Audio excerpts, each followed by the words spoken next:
Twain be learning हम कर रहे हैं इसमें इलावत की बुक ऐसा ही सिस्टम। और पेज नंबर है 238, क्वेश्चन नंबर है 14, बुक का क्वेश्चन नंबर 19 लिखा हुआ है इसके ऊपर। और मेरे पास क्वेश्चन नंबर 14 बन रहा है। 238 पेज है। दो बॉयलर हैं हमारे पास जिनका डाटा दिया हुआ है और उनकी हमने थर्मल एफिशिएंसी कंपेयर करनी है और ये बताना है कि कौन सा बॉयलर बेहतर है।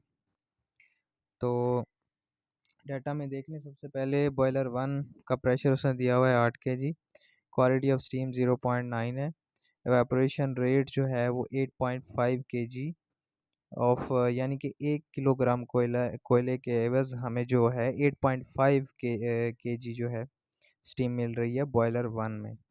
और बॉयलर 2 का प्रेशर जो है वो 20 kg है, सुपर हीटेड स्टीम पैदा कर रहा है 300 डिग्री सी की, और 1 किलोग्राम कोयले से 7.5 किलोग्राम स्टीम बना रहा है।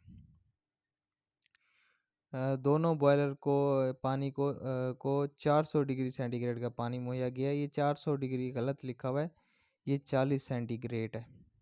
400 पे तो स्टीम बन जाती है, आपको पता है कि 400 पे पानी एग्जिस्ट कहाँ कर सकता है।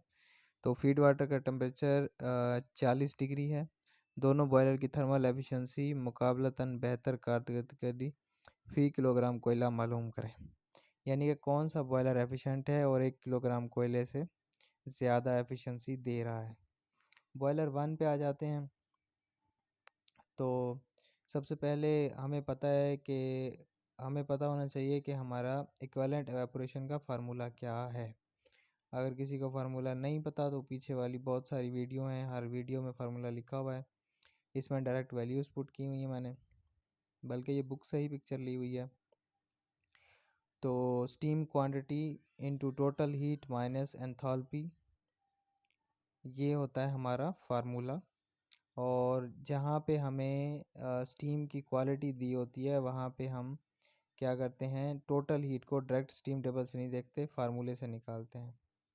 तो फार्मूला होता है sensible heat plus steam quality multiply by latent heat. तो आपने क्या करना है, स्टीम टेबल से 8 kg पर सेंटीमीटर स्क्वायर पे जाना है। और अच्छा, टेबल जो है हमारे पास kg पर सेंटीमीटर स्क्वायर में ज़्यादातर अवेलेबल नहीं होते, या तो बार में अवेलेबल है या तो kPa में अवेलेबल है। और kPa में अगर आप देखेंगे तो आपको 800 पे देखना पड़ेगा, और अगर बार वाले में देखेंगे तो फिर आपको kg को बार में कन्वर्ट करना पड़ेगा। जब आप 8 kg को बार में कन्वर्ट करेंगे तो ये बन जाएगा 7.84 बार। और अगर आप 7.8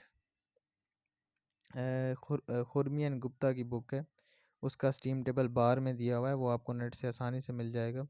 उस पे अगर आप 7.8 पे देखेंगे, हमारे पास kg को जब 8 kg को कन्वर्ट किया इसमें बार में, तो 7.84 आ गया। अगर आप 7.8 पे भी देखें तो हमारे पास जो है सेंसिबल हीट आ जाती है 716.3। तो यहाँ पे आपने क्या करना ये है कि जो भी आपके पास वैल्यू आएगी, जैसा कि सेंसिबल हीट आप टेबल से देखें तो 7.8 पे 716.3 आती है। तो इसमें इसको आपने क्या करना है, 4.18 पे डिवाइड कर लेना है, क्योंकि आंसर जो है ये जो मेथड है इसमें हम किलो कैलोरी के हिसाब से जो है हम इसको हल करेंगे। तो जो भी आंसर आएगा उसको आपने 4.18 से मल्टीप्लाई कर देना है सेंसिबल हीट को। 716.3 को जब आप मल्टीप्लाई करेंगे, डिवाइड करेंगे 4.8 से, तो आपके पास 171.36 आ जाएगा। इसने लिखा हुआ है 171.4, तो थोड़ा सा फ़र्क है, कोई मसला नहीं है। उसके अलावा स्टीम क्वालिटी उसने दी हुई है 0.9 है, मल्टीप्लाई बाय आपकी जो है लेटेंट हीट आपने 8 बार पे जाना है। 8 kg है, इसको 7.8 बार पे देखेंगे या 800 kPa पे देखेंगे। अगर आप 7.8 बार पे जाकर देखेंगे तो आपको जो है लेटेंट हीट मिलेगी 2050। 2050 को जब 4.18 पे डिवाइड करेंगे तो आपके पास आ जाएगा, मेरे पास आया 490.4। इसने लिखा है 489.8। तो थोड़ा सा पॉइंटों में फ़र्क है, नो इशू, ये वैल्यू भी चल जाएगी जो उसने लिखी हुई है। तो ये वैल्यू पुट कर देंगे। उसके अलावा जो है एवापोरेशन रेट यानी कि स्टीम की क्वांटिटी उसने हमें दी हुई है 8.5 है। माइनस कर देंगे एंथैल्पी। तो एंथैल्पी में आपने पहले पिछले सवाल में हम क्या करते थे, फीड वाटर का जो भी टेम्परेचर होता था उसको 4.18 से मल्टीप्लाई कर देते थे।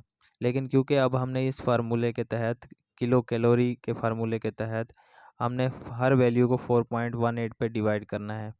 तो जब आप इंथाल्पी को 4.18 पे डिवाइड करेंगे तो फिर वो 4.18 से कैंसिल आउट हो जाएगा और आ जाएगा 40।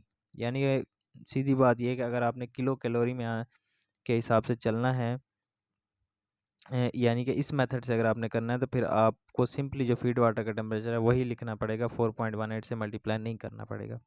उसके अलावा बटे में हमारा आता था 2257। अगर पिछले क्वेश्चंस में आप देखें तो बटे में आता था 2257 जो कि कांस्टेंट था। 2257 को जब आप 4.18 पे मल्टीप्लाई करेंगे तो आपके पास आ जाता है 539। तो पॉइंट्स में थोड़ी वैल्यू चेंज है, जो मैंने निकाला है वो 539.89 आ रहा है, इसमें 0.7 लिखा हुआ है, तो कोई मसला नहीं है। मैं तो यही रिकमेंड करूँगा कि बुक में जो मेथड दिया हुआ है कोशिश करें बुक को ही फॉलो करें, बुक से ज़्यादा जो है ना डेविएट ना करें। क्योंकि मुझे लगता है कि जो चेक करने वाला होगा वो मोस्टली इस बुक को ही फॉलो कर रहा होगा। और मेरा ये ख्याल है कि अगर इस बुक के मेथड को लेके चला जाए तो एक तो चेक करने वालों को भी आसानी होगी और जो है हमें भी ज़्यादा इधर उधर जो है चीज़ों को साथ छेड़खानी नहीं करनी पड़ेगी। तो हर किसी की अपनी चॉइस है, अगर कोई पीछे वाले मेथड से करना चाहता है उससे कर ले, अगर कोई एग्जैक्ट वैल्यूज़ जो है वो डालना चाहता है तो उससे कर दे। उससे थोड़ा बहुत आंसर में फ़र्क आता है लेकिन ज़्यादा फ़र्क नहीं आता। तो ये मैंने बुक की एक पिक्चर ली हुई है और उसी को ही मैं थोड़ा एक्सप्लेन करने की कोशिश कर रहा हूँ। तो इसको आपने हल कर लेना है, सेंसिबल जो भी वैल्यूज़ आपने निकालनी है सेंसिबल हीट की, लेटेंट हीट, इसको 4.18 से आपने डिवाइड कर देना है। 4.186 या 4.19 किसी से भी डिवाइड कर सकते हैं, कोई ख़ास फ़र्क नहीं आता। तो ये तमाम वैल्यूज़ पुट करने के बाद जब आप इसको सॉल्व करेंगे 0.9 को मल्टीप्लाई करेंगे 489.8 से, तो ये 440 आ जाएगा। फिर आप मज़ीद इनको प्लस करेंगे, मल्टीप्लाई करेंगे, फिर इसमें से 40 माइनस करेंगे तो ये आ जाएगा 5163.87 बटे में आ जाएगा 539.07। इसको जब आप सॉल्व कर लेंगे तो 9.57 आपके पास आंसर आ जाएगा। यानी कि जो हमारा पहला बॉयलर है वो 1 किलोग्राम कोयले से 9.57 किलोग्राम जो है आपको स्टीम दे रहा है। तो फिर आगे हम चलते हैं बॉयलर नंबर 2। बॉयलर नंबर 2 हमारा क्या है, वो एक सुपर हीटेड स्टीम जनरेट कर रहा है। और जब भी जो है सुपर हीटेड स्टीम की बात होती है तो आपने स्टीम टेबल से डायरेक्ट जो है वो एच की वैल्यू देख लेनी है, यानी कि टोटल हीट की वैल्यू आपने देख लेनी है। तो स्टीम टेबल में आप जाएंगे, 20 बार के ऊपर आपने 20 केजी के ऊपर आपने देख लेना है। अगर केजी को बार में कन्वर्ट करें तो 19.6 आता है, और 19.6 पे आप ले लें या 20 पे ले लें राउंड अबाउट।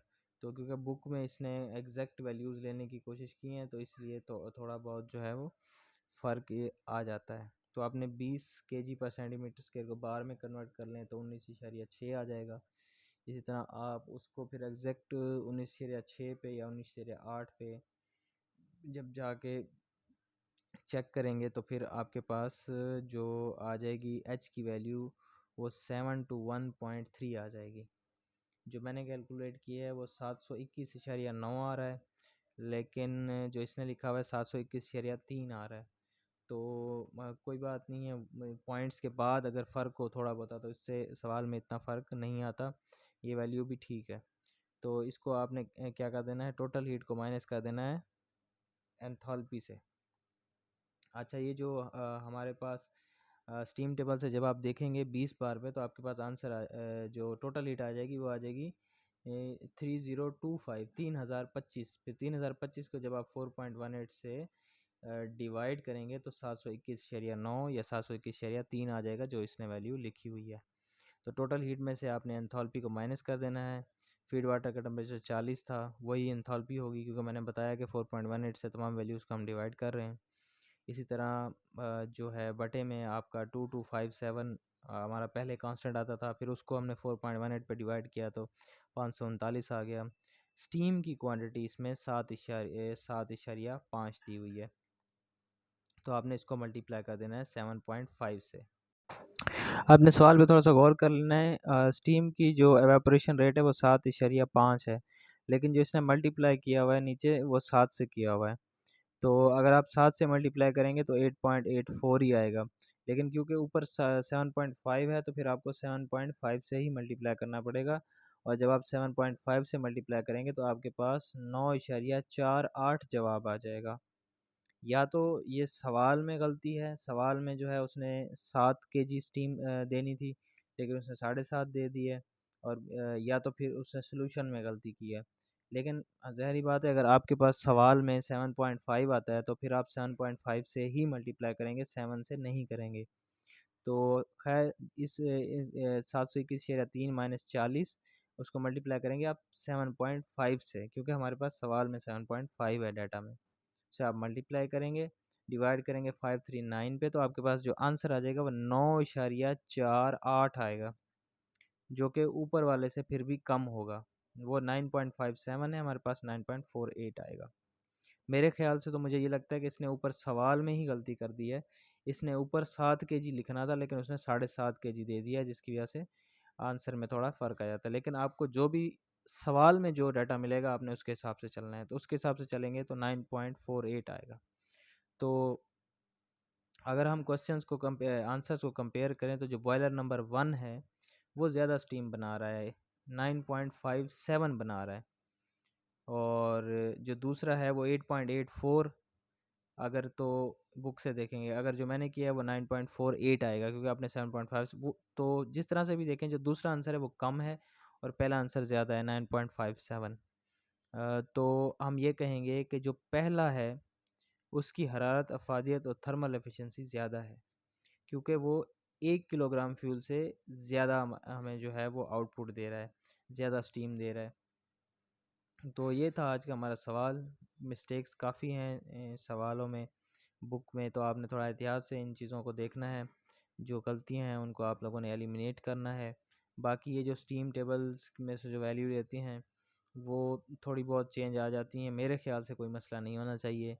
इतना थोड़ा बहुत आंसर में चेंज आता है। एग्जामिनर को असल में चेक जो करना होता है वो आपका मेथड और आपकी जो है वो प्रैक्टिस चेक करनी होती है। उसने ये नहीं देखना होता कि पॉइंट्स में आंसर कम हो गया, ज़्यादा हो गया।